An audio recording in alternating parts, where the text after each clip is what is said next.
Good morning, everyone.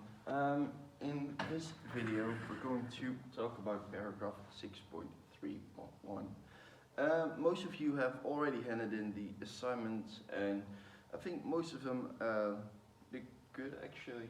I was not disappointed with the things that I saw. In this paragraph, we're starting off really easy, and in this video, we're going to talk about something that we will call a frequency table, and we're going to talk about a histogram. And the histogram might look familiar, but we'll get to that in a minute. First off, the frequency table. To know what a frequency table is, you have to know what a frequency is. Some people say it has to do something with sound, and it has to do something with sound, but not in this case. In this case, I could ask you, for example, imagine you're all here in class, and I would ask you, how many brothers or sisters do you actually have?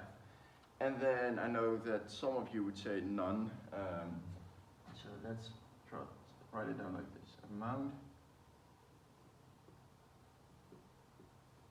brothers, sisters. So stop making a table already. Over here, I'm going to write under frequency.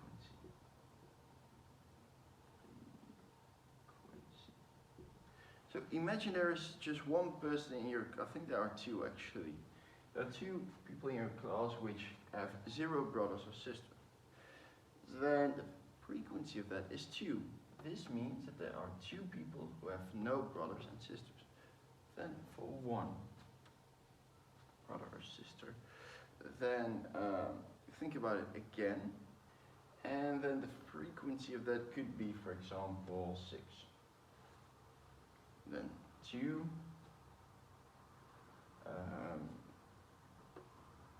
let's say 5, 3. Let's use 3 as well.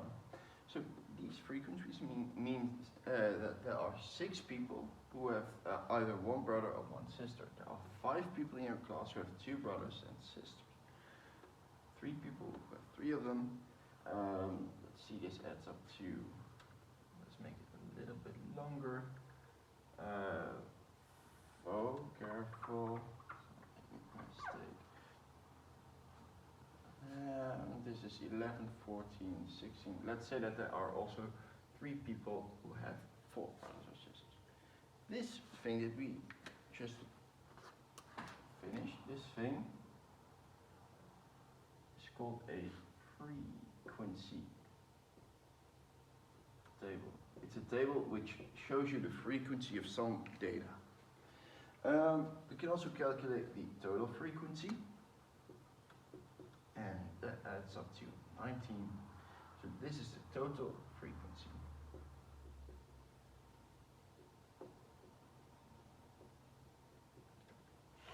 Now we're going to use this table to make a histogram. And let's start preparing things for our histogram. We want to put 2 things in there. We want the frequency, obviously, and we're going to put that on the y-axis. And we're going to take steps of 2.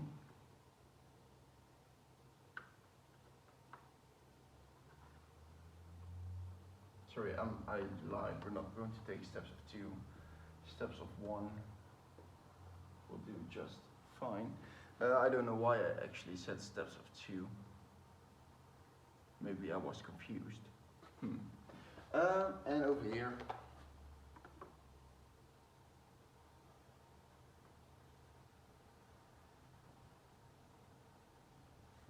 I'm going to write down the frequency, and over here the amount. Now we're going to do the following thing, because we want to use this diagram, and we also want to use our table. To do so, we're going to write down these numbers over here. So 0, 1, 2,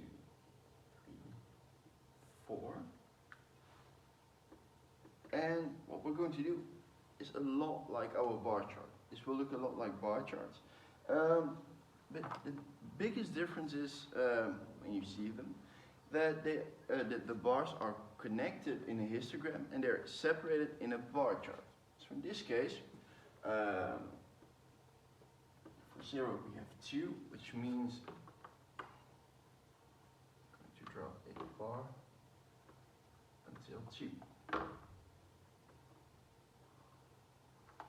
Again, for 1 we're going to draw a bigger one, but keep in mind that these bars are actually connected, while when we were drawing the bar chart they weren't.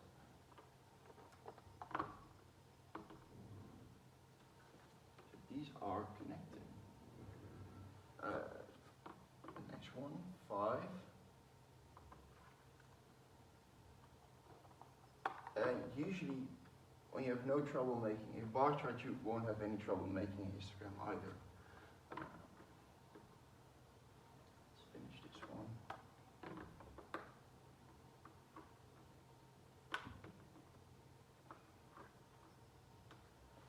And usually I like to give them a color as well, just because it looks better.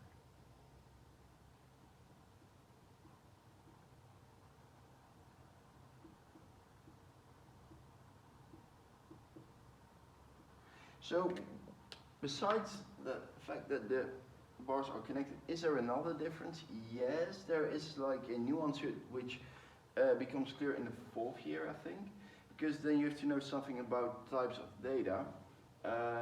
If you are interested in it, you can look up something about, they call it continuous or discrete data. It's basically, actually this was a discrete data, so we weren't actually allowed to use it here. But as an example, this serves just fine. But later on, you'll see that the difference between continuous and discrete data is basically there is. I'll put that for another video because otherwise this will get too long.